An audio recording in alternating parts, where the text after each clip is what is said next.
I got a question for you. Charlie may want to avoid the finger pointing right now, but I kind of don't. And I think that it's time for people to accept the reality of the civil war inside of the Republican Party. It does seem as though, talking about doing nothing, man, I've never seen anything more flaccid and linguini-spined than the way that I love Benny Johnson talking about flaccid, dude. Holy shit. The corporate GOP approach to this very winnable election. Now, I think there's a lot of synthesis to be done, but you touched on McCarthy. I thought it was wild the way they rolled out this plan for America. I saw nothing about it. Nothing. I am obsessed with following the news. I got an entire team of young kids, 20 years old. Oh my God, that's sus, bro. He said, I got an entire team of young kids. Yo, yikes, Benny. All they do is look at clips online. Never once did I get a clip about Kevin McCarthy going based, going flamethrower, Kevin McCarthy rip-roaring. Never once. Yeah, that's why. Yeah, they didn't. Kevin McCarthy never memed. That's why they lost. That I love that. The big brains. You want to know? You want to know why Benny Johnson is not on Fox News and on the Charlie Kirk show instead? Because that's his analysis. Because he's a fucking idiot. That's why his show gets like 5 views on some forgotten platform. That's hilarious, dude. That's why Nancy Pelosi is popping, because she goes viral with the laser eyes memes. Huh. I didn't get a single clip that like the corporate GOP did a single fire thing in this election. And we cover this Benny, day in and day out. We have the best damn people on the internet covering. Yeah, Nancy Pelosi wins, and the Democratic Party wins because it's Nancy Pelosi's titties, dude. That's it. The hottest clips out there. Rocket 97, thank you for the 10 gifted. Let me cover, thank you for the 5 gifted. Boost! I would have covered it. I have nothing against it. But I didn't get a single clip, Rich. Nothing. 20 seconds, Rich, and we'll talk over the break. Yeah, Benny Johnson. Benny Johnson, dude, he has his finger on the pulse, ladies and gentlemen. Quality analysis. Not enough based, groiped up clips from Kevin McCarthy. Bro, the GOP's in a weird predicament. The brainwashing is not enough to captivate white suburban voters, okay? You went too far, and that's unfortunately the only weapon you have, because God forbid, you're not going to fucking run on, like I said, tort reform, and you're not going to run on, cutting Social Security spending. You're not going to run on cutting benefits. That's a psychotic way to run. If you ran on that, you'd be a fucking Democrat. Let's be real. Only Democrats are dumb enough to fucking run on stupid shit like that. You're not doing that. You have to hit you have to hit the fucking high notes. Guess what? They're telling Yoplait yogurt to be gender neutral. They're making the yogurt woke. It's like, dude, come on. We moved past this. Like, no one gives a shit. Please. There's 8% inflation. But the thing is, like, because the media hyper focuses on that shit, overall, even I thought there were more people that were insane in the country than there actually are. Now, this doesn't mean that there won't be more insane people in the country, because those suburbs are slowly but surely also going to get captivated by the brain rot, especially if Fox News keeps behaving in the way that it has been. The older the 40-year-olds get, the more fucking reactionary that they get, the more they watch Fox News, and Fox News keeps fucking going crazy with the crime panic and the satanic panic, the more happily those suburban voters are going to vote on behalf of these like increasingly insane candidates. This was not only not a red wave, it was not a red tide, it was barely a red trickle. Barely a red trickle. Which means heads should roll. When your football team is expected to go 16-0, it's one thing if your football team then proceeds to go 14-2 or 10-6. If your football team proceeds to go 8-8, people get fired. The entire coaching staff, the entire leadership team in the Republican Party needs to go, and it needs to go now. Now, I spoke to the Republican House Caucus back in 2021. And I said to them, if somehow you fail to take the House, given the conditions that you have been given, every one of you ought to lose your jobs. Well, they're barely going to take the House. And I mean barely going to take the House. He says this like he's in one of the main mouthpieces of the GOP. No. This is one area where Ben Shapiro, unironically, is closer to the Republican Party's operatives than he is to the Republican Party's voters. He's constantly trying to maintain this delicate balance of pushing the culture war shit while also simultaneously truly wanting to make an earnest effort to, like, you know, eviscerate Palestinians or make sure that, there's even further tax cuts and further deregulation.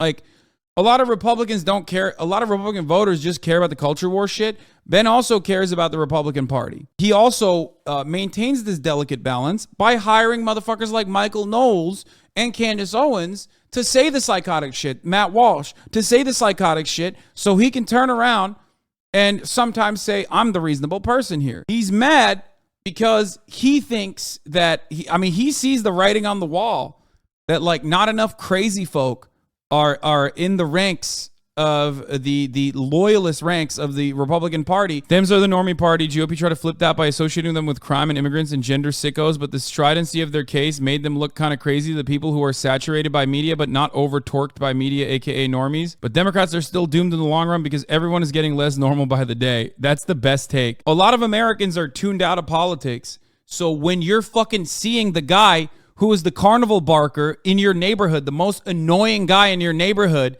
be the fucking modern face of media in the Republican Party, then at a certain point, you're going to be like, maybe Democrats aren't fucking, crime-loving gender sickos in the way that these guys are presenting it. Because a lot of normal people look to that and go, okay, you're kind of gross, dude. Chill the fuck out. There's a flip side to the op-ed truism. Normal people don't want to hear about the woke shit all the time, and it's normal people don't want to hear about how you've declared war on wokeism all the time. It got to a point in under the Obama administration, the like woke culture war shit was prescient, okay? It was a successful way to get normies to go, you know what?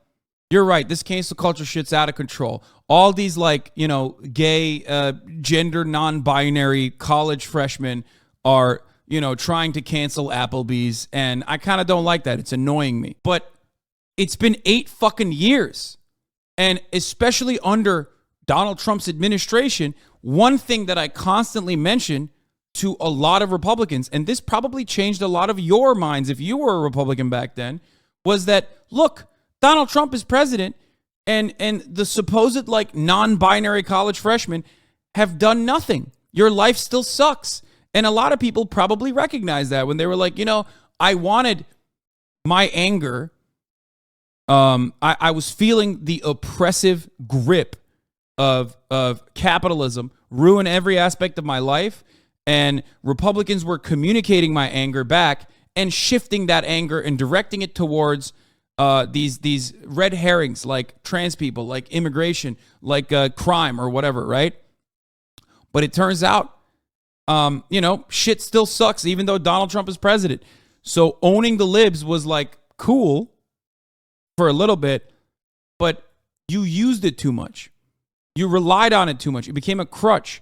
So now people are just like, bro, shut the fuck up. Please. I think Normans in the suburbs are like, I've never even met a trans person. What the fuck are you talking about? I couldn't see it.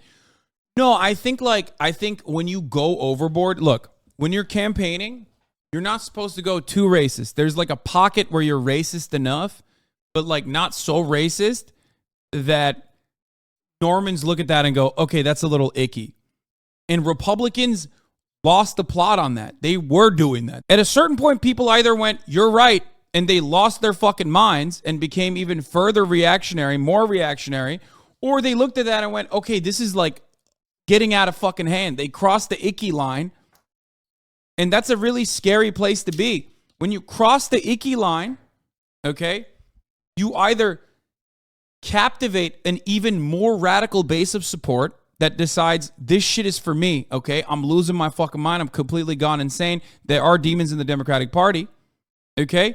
Or you go, that's too much. I don't believe that. You're being fucking crazy. The reality is that Republicans had a good night, not a great night, and certainly not an elite night. We wanted an elite night. We did not get it. We got a path forward. The voters told us this. We live inside of a broken country. This country is broken because the people are lied to, and you must coalesce the disenfranchised. You must coalesce the parts of the party that don't often. And how do we do it? With based Groiper memes. Vote Republican for victory. That means you have to use your power to give those people things they want to live with. You must create that position that Americans want. And where do Americans want to be? Watching football, eating wings, drinking beer, kids safe, safe neighborhoods, That is where the vast majority of Americans want to be. Unfortunately, there are lost places like Manhattan. There are lost places like California. And what can you do? Yeah, dude, Manhattan is so lost, and so is California. Again, dude, this is the narrative that lost you the election. You kept talking about how fucking Los Angeles is on fire. You kept talking about how like these states are on fire. That's not the case, man. I live here, bro. What the fuck? Those places, man, they're just lost, and I don't see a path forward for them. And if those people want crime, if they wish to live in filth, and if they wish to live in the third world, let them do it. Let them have it. Abandon those places and move to places like Florida. And let's win in Arizona. Yes. And let's continue the... Yes. I love that. Dude, my joke in early fucking 2016 all the way into like 2020 about moving every conservative to Florida is literally coming to fruition. I can't believe it. It was just, we spoke it to existence, boys, girls, and MPs. We did it, okay? I think because of COVID, people are literally just moving to Florida, okay? Straight up, a lot of people are just moving. They're leaving their states and they're moving to Florida. That's fucking awesome, okay? I love that. I'm manifesting it. I got crystals shoved up my asshole, okay? I'm doing Scorpio behavior. My Virgo is in rising. My Mercury is in Gatorade. And I think conservatives are moving to Florida. Please make this a reality. The fight, because ladies and gentlemen, we are winning. This was a massive. It didn't seem like it, did it now, Benny boy? What happened? Overstatement of what needed to happen, okay? We have been promising you a red wave. We got unfortunately, a red, the waves that happen on a lake in the Midwest, little lapping waves. It's astonishing how wrong so many of the predictions of the red wave tsunami were. I, for one, am fed up with pundits and the commentators giving things so wrong and then just moving on. Here's a thread reminder of some of the worst midterm predictions. Okay, these are all Republicans, though. Mehdi never takes the heads of his co-workers at MSNBC. New York Times conservative columnist David Brooks suggested we're probably looking at a red wave election and a piece headline, Why Republicans Are Surging. According to longtime observer, the Washington Scene Newsweek's Peter Roth, a red wave is coming. The only question is how high it will be. There was the New York Post Michael Goodwin who bigged up Lee Zeldin's chances under the headline, New York red wave is coming ashore. Elevator doors opening. The red wave that's coming is going to be like the elevator doors opening up in The Shining. That's what I think. I think people are just like, what the fuck are you saying? They're making Republicans. I think maybe part of the problem here, I can't believe I'm going to say this, maybe part of the problem is the echo chambers that a lot of these people are in that ends up making people legitimately think that their positions are more popular. It is the Arizona Republican nightmare, right? When you are surrounded by people who are incredibly conservative, you maintain the position that like the entire state is conservative. Of course they're conservative. My cousin is conservative. My father-in-law is conservative. Everyone I know is conservative. So like there can't be a bunch of fucking people. There can't be a bunch of people in Maricopa County that are like voting for the Democratic ticket down ballot, right? So then you lose your mind slowly. The reason why we also thought that is because mainstream media narratives are super fucking right-wing.